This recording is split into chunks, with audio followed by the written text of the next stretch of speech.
نیکیوں کے اس موسم بہار رمضان المبارک میں ضرورت ہے کہ ہم انسانیت کی سب سے عظیم ہستیاں انبیاء کرام کے قصے سنیں تاکہ ان کی روشنی میں ہم اپنی زندگی میں سدھار لا سکیں۔ تو آئیے سنتے ہیں پروگرام نبیوں کے قصے۔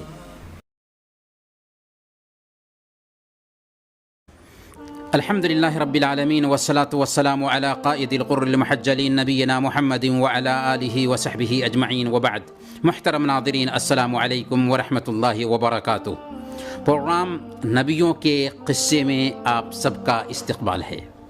اللہ تعالیٰ نے آدم علیہ السلام کو اپنے ہاتھ سے پیدا فرمایا، ان میں روح پھونکی، ساری چیزوں کے نام سکھائے اور فرشتوں سے ان کو سجدہ کرایا۔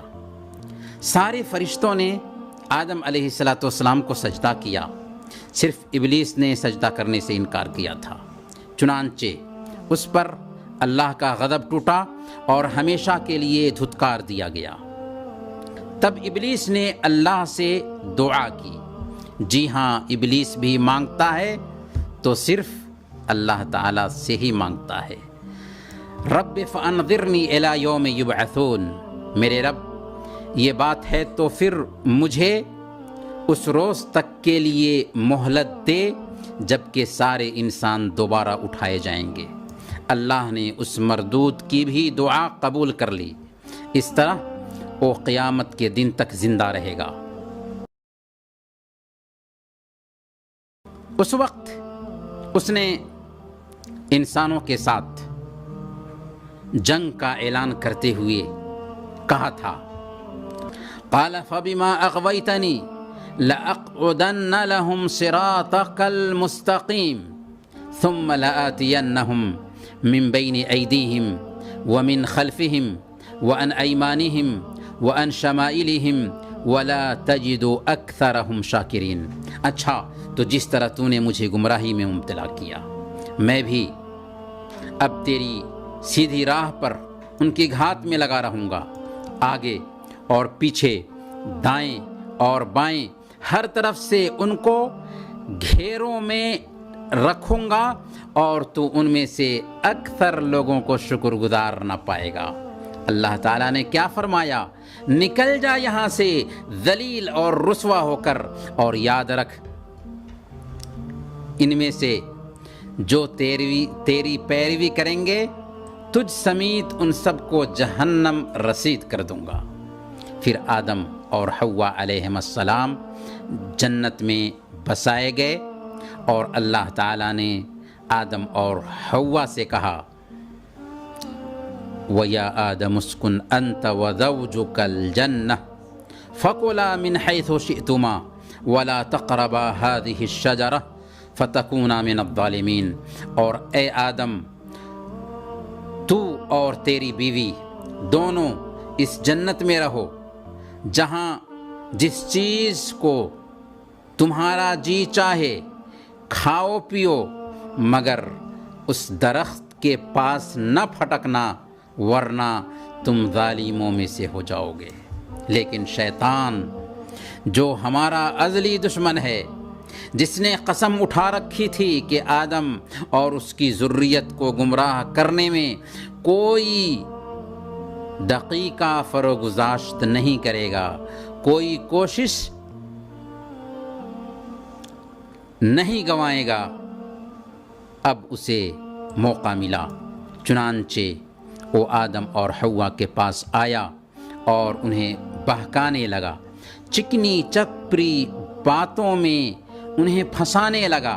اس نے کہا، دیکھو آدم، اللہ تعالیٰ نے تجھے اس درخت کا پھل کھانے سے اس لیے منع کیا ہے کہ ایسا نہ ہو کہ تم فرشتے بن جاؤ یا ہمیشہ کے لیے جنت کے باسی بن جاؤ۔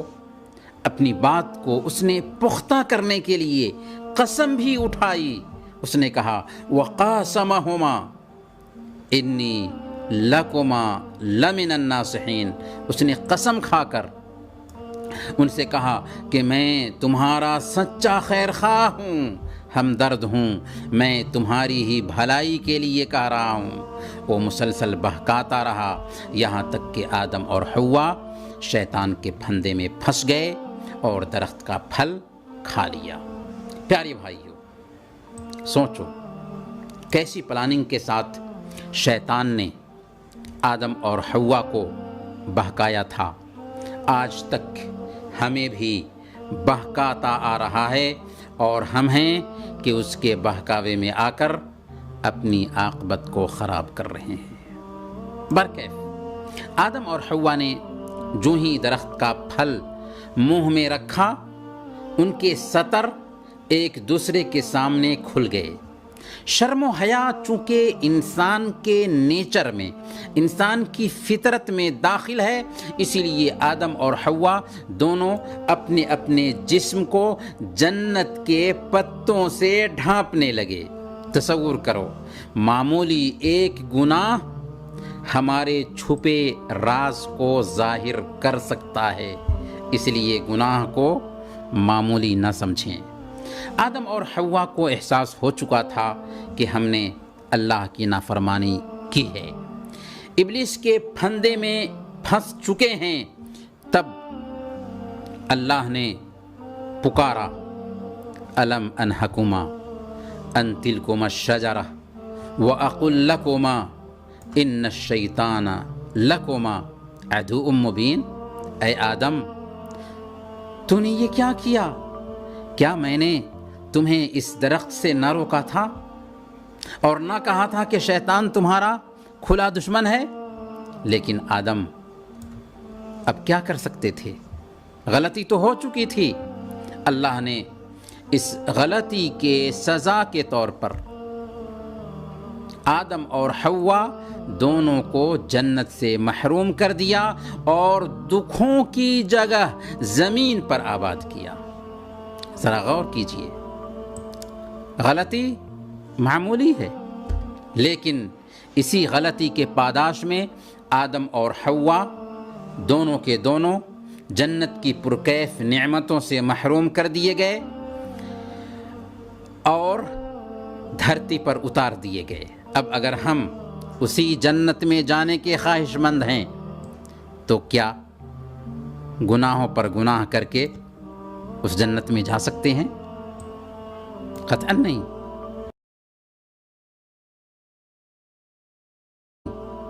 آدم اور حوا علیہم السلام کو زمین پر کہاں اتارا گیا تھا؟ اس سلسلے میں قرآن و حدیث میں کوئی بھی صراحت نہیں پائی جاتی، اور جو احادیث میں اس کی صراحت آئی ہے وہ ساری کی ساری احادیث ضعیف ہیں، کمزور ہیں۔ البتہ بعض سلف سے اس طرح کے اقوال ضرور منقول ہیں جسے انہوں نے اہل کتاب سے اخذ کیا ہوگا، اس کے باوجود بھی ان کے بیچ اختلاف پایا جاتا ہے کہ آدم علیہ السلام کس جگہ پر اتارے گئے تھے۔ حضرت ابن عباس رضی اللہ عنہما کہتے ہیں کہ آدم علیہ السلام مکہ اور طائف کے درمیان دخنہ نامی مقام پر اتارے گئے۔ حسن بصری رحمۃ اللہ علیہ کہتے ہیں کہ آدم علیہ السلام کو ہندوستان میں اتارا گیا اور جدہ اور حوا علیہ السلام کو جدہ میں اتارا گیا تھا، جبکہ ابن عمر رضی اللہ تعالی عنہ کہتے ہیں کہ حضرت آدم علیہ السلام کو صفا پہاڑی پر اور حوا علیہ السلام کو مروہ پر اتارا گیا تھا۔ یہ سارے محض اقوال ہیں جن کی ٹھوس دلیل نہیں پائی جاتی۔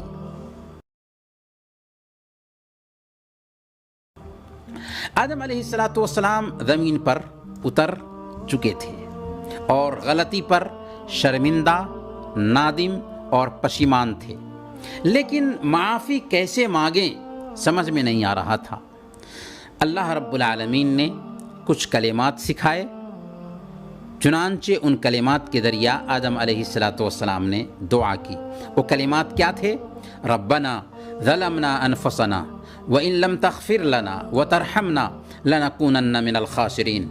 اے رب، ہم نے اپنے اوپر ستم کیا، اب اگر تو ہم سے درگزر نہ کرے اور رحم نہ کرے تو ہم گھاٹا اٹھانے والوں میں سے ہو جائیں گے، تباہ و برباد ہو جائیں گے۔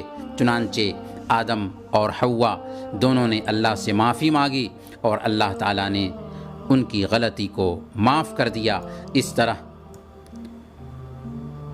آدم اور حوا زمین پر رہنے لگے۔ اس لیے عیسائیوں کا یہ کہنا کہ آدم کی غلطی کی وجہ سے ان کی ساری اولاد گناہ گار چلی آ رہی تھی، چنانچہ اللہ نے اپنے بیٹے کو پیدا کیا اور وہ سولی پر چڑھ کر سب کے گناہوں کا کفارہ بن گئے، یہ بات عقل سے پرے ہے۔ غلطی میں کروں اور سزا میرے بیٹے کو دی جائے، یہ کہاں کی عقل مندی ہے، یہ کہاں کا انصاف ہے؟ الحمدللہ علی نعمت الاسلام، اللہ کا شکر ادا کریں کہ اللہ نے ہمیں مسلمان بنایا۔ محترم ناظرین، اللہ پاک نے آدم علیہ السلام کو الٹپ نہیں پیدا کیا، بلکہ اس لیے پیدا کیا کہ وہ اور اس کی ذریت زمین پر اللہ کے قانون کے مطابق زندگی گزاریں۔ چنانچہ آدم علیہ السلام کو پیدا کرنے کے بعد ان کی پشت سے قیامت تک پیدا ہونے والی ساری اولاد کو نکالا اللہ رب العالمین نے، اور ان سے اپنی ذات کا اقرار کرایا۔ اسی اقرار کو، اسی عہد و پیمان کو عہد الستو کہتے ہیں۔ وہ عہد کیا ہے؟ آئیے اسے جانتے ہیں۔ مسند احمد کی روایت ہے، اللہ کے نبی صلی اللہ علیہ وسلم نے ارشاد فرمایا، اللہ تعالیٰ نے آدم علیہ السلام کی اولاد سے نعمان یعنی مقام عرفات پر عہد لیا۔ اللہ تعالیٰ نے قیامت کے دن تک پیدا ہونے والی اولاد کو ان کی پیٹھ سے نکالا، انہیں اپنے سامنے چیونٹیوں کے جیسے بکھیر دیا، پھر ان سے براہ راست بات کرتے ہوئے اللہ تعالیٰ نے کہا، جیسا کہ اللہ پاک نے خود سورہ اعراف میں بیان فرمایا ہے، الست بربکم، اے آدم کی ساری اولاد، کیا میں تمہارا رب نہیں ہوں؟ انہوں نے کہا، ضرور آپ ہی ہمارے رب ہیں، ہم اس پر گواہی دیتے ہیں۔ تب اللہ نے ان کے سامنے اپنی حجت پوری کرتے ہوئے فرمایا، ان تقولوا یوم القیامت انا کنا عن ھذا غافلین او تقولوا انما اشرک آباؤنا من قبل وکنا ذریۃ من بعدہم افتہلکنا بما فعل المبطلون۔ ابھی تو تم اقرار کر رہے ہو، لیکن کہیں تم قیامت کے دن یہ نہ کہہ دینا کہ ہم تو اس سے بے خبر تھے، یا یہ نہ کہنے لگ جاؤ کہ شرک کی ابتدا تو ہمارے آبا و اجداد نے کی تھی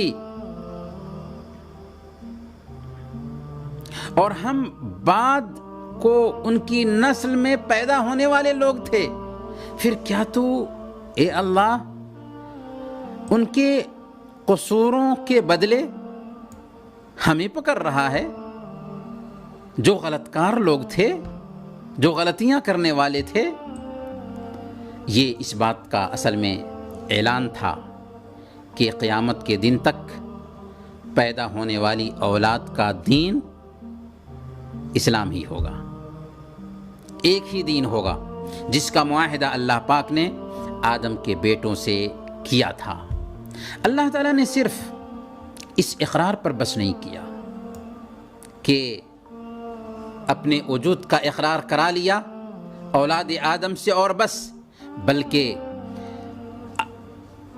اللہ تعالیٰ نے آدم علیہ السلام کی ہدایت اور ان کی اولاد کی ہدایت کے لیے رہنمائی بھی بھیجی۔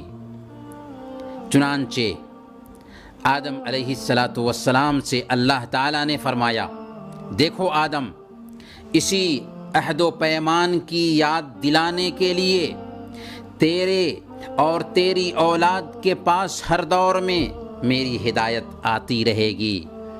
جو اس کی پیروی کرے گا وہ گمراہ نہ ہوگا، اور جو اس سے منہ پھیرے گا وہ دنیا اور آخرت میں ذلیل اور رسوا ہوگا۔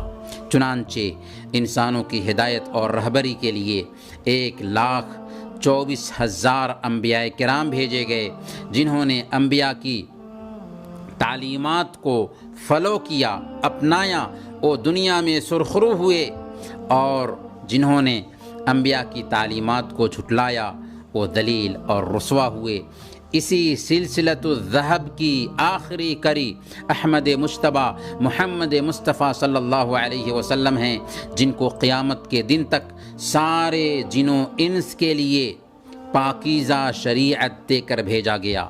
یہی وہ دین فطرت ہے جس پر ہر انسان کی پیدائش ہوتی ہے۔ یہ الگ بات ہے کہ ماں باپ کی غلط تربیت کی وجہ سے بچہ یہودی بن جاتا ہے، عیسائی بن جاتا ہے، مجوسی بن جاتا ہے، ہندو بن جاتا ہے، الگ الگ دھرموں کو اپنانے والا بن جاتا ہے۔ محترم ناظرین، کیا آپ جانتے ہیں کہ اس دھرتی پر سب سے پہلا خون کیسے ہوا؟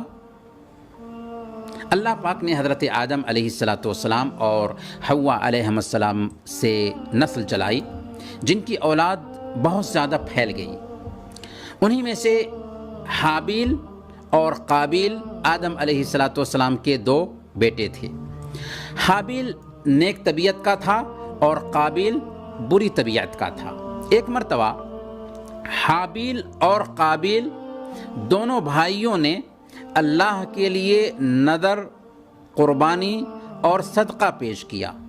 حابیل کی قربانی قبول ہو گئی اور قابیل کی قربانی رد کر دی گئی، جس سے قابیل حسد کا شکار ہو گیا، یہاں تک کہ غصہ میں ایک دن کہنے لگا حابیل سے کہ میں تجھے قتل کر دوں گا۔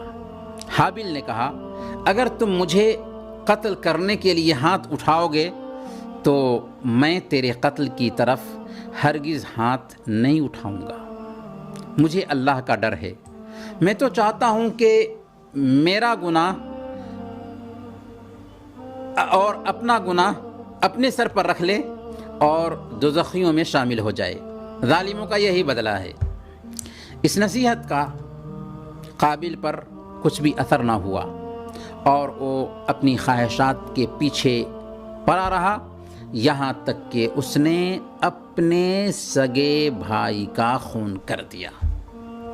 یہ دنیا کا پہلا قتل تھا جس کا ارتکاب قابل نے کیا تھا، اور نہایت سخت جرم تھا۔ اسی لیے صحیح بخاری اور مسلم کی روایت ہے، اللہ کے نبی صلی اللہ علیہ وسلم نے ارشاد فرمایا لا تقتل نفس ظلما الا كان على ابن آدم الاول كفل من دمها لانه كان اول من سن القتل۔ جو قتل بھی ظلمن ہوتا ہے، قاتل کے ساتھ اس کے خون ناحق کا بوجھ آدم علیہ السلام کے اس پہلے بیٹے پر بھی ہوتا ہے، کیونکہ پہلا وہ شخص ہے جس نے قتل کا کام شروع کیا۔ محترم ناظرین، قابیل جرم کر گزرا، اپنے بھائی کی جان لے لی، لیکن چونکہ یہ دنیا کا پہلا قتل تھا اس لیے وہ فکر مند بھی تھا کہ اس کی لاش کا کرے تو کیا کرے۔ اللہ اپنے نیک بندوں کی حفاظت فرماتا ہے، چنانچہ اللہ تعالیٰ نے کوے کو بھیجا، وہ زمین میں گڑھا کھودنے لگا تاکہ اسے دکھائے کہ کس طرح اپنے بھائی کی لاش کو دفن کرے۔ اب اس کی آنکھ کھلی، عقل آئی، شرمندہ ہوا اور کہنے لگا یا ویلتا اعجزت ان اکون مثل هذا الغراب فاواری سوءة اخی فاصبح من النادمین۔ ہائے افسوس، کیا میں ایسا کرنے سے بھی عاجز آ گیا کہ اس کوے کی طرح اپنے بھائی کی لاش کو دفنا دیتا؟ پھر وہ بڑا ہی پشیمان اور شرمندہ ہوا۔ اس طرح قابیل کو اللہ تعالیٰ نے کوے کے ذریعہ سکھایا کہ کیسے اپنے بھائی کی لاش کو دفن کرے۔ چنانچہ اس نے قبر کھودا اور اپنے بھائی کو دفن کر دیا۔ قابیل کو اس قتل کی سزا کیا ملی؟ روایات میں آتا ہے، حضرت مجاہد رحمۃ اللہ علیہ فرماتے ہیں کہ جس دن قابیل نے اپنے بھائی کو قتل کیا اسی دن اس کو سزا مل گئی، چنانچہ اس کی پنڈلی اس کی ران سے چپک گئی۔ اس طرح اسے دوسروں کے لیے بھی عبرت کا سامان بنا دیا گیا۔ محترم بھائیو، اللہ تعالیٰ نے حابیل کے قتل ہونے کے بعد آدم علیہ السلام کو ایک بیٹا دیا جس کا نام آدم علیہ السلام نے شیث رکھا، جس کا مطلب ہوتا ہے اللہ کا دیا ہوا تحفہ۔ شیث علیہ السلام حابیل کا بالکل نعم البدل ثابت ہوئے تھے۔ جب آدم علیہ السلام کی وفات کا وقت قریب ہوا تو انہوں نے شیث علیہ السلام کو وصیت کی، عبادات کی تعلیم دی اور بتایا کہ ایک طوفان آنے والا ہے۔ 1000 کی عمر میں جمعہ کے دن آدم علیہ السلام کی وفات ہوئی۔ فرشتوں نے انہیں غسل دیا، کفن پہنایا، خوشبو لگائی، قبر کھودی، نماز جنازہ ادا کی اور قبر میں رکھ کر اوپر سے مٹی ڈال دی۔ پھر انہوں نے کہا، یعنی فرشتوں نے کہا کہ آدم کے بیٹو تمہارے لیے بھی یہی طریقہ ہے، یعنی دفن کرنے کا طریقہ۔ آدم علیہ السلام کی وفات کے 1 سال بعد حوا علیہ السلام بھی دنیا سے چل بسی۔ محترم ناظرین، یہ ہے آدم علیہ السلام کا قصہ، جس سے ہمیں بہت سارے فوائد ملتے ہیں، حاصل ہوتے ہیں۔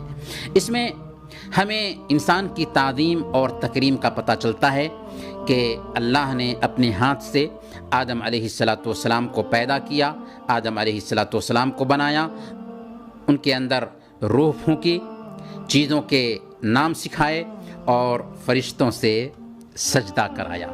اس میں ہمیں تکبر کے برے انجام کا بھی پتہ چلتا ہے کہ کیسے ابلیس لعین فرشتوں کی صفوں میں رہا کرتا تھا، لیکن جب اس نے آدم علیہ السلام کو سجدہ کرنے سے انکار کیا، تکبر کیا، گھمنڈ کیا، تو ہمیشہ کے لیے ذلیل، خار اور ملعون قرار پایا۔ اس سے ہمیں یہ بھی سمجھ میں آتا ہے کہ شیطان انسان کا ازلی دشمن ہے، جو ہر طرح کا بھیس بدل کر ہمیں گمراہ کرنا چاہتا ہے۔ اس لیے ہمیں چاہیے کہ شیطان کو اپنا دشمن سمجھیں اور اس کے فریب سے ہمیشہ ہوشیار رہیں۔ اس قصے سے ہمیں یہ بھی سبق ملتا ہے کہ گناہ کا اثر بہت ہی گہرا ہوتا ہے۔ آدم علیہ السلام معمولی ایک پھل کھا لینے کی وجہ سے جنت کی پرکیف نعمتوں سے محروم کر دیے جاتے ہیں، تو آخر ہم اللہ کی نافرمانی کر کے اس جنت میں کیسے داخل ہو سکتے ہیں؟ محترم ناظرین، انہی چند کلمات کے ساتھ ہم آپ سے رخصت ہوتے ہیں۔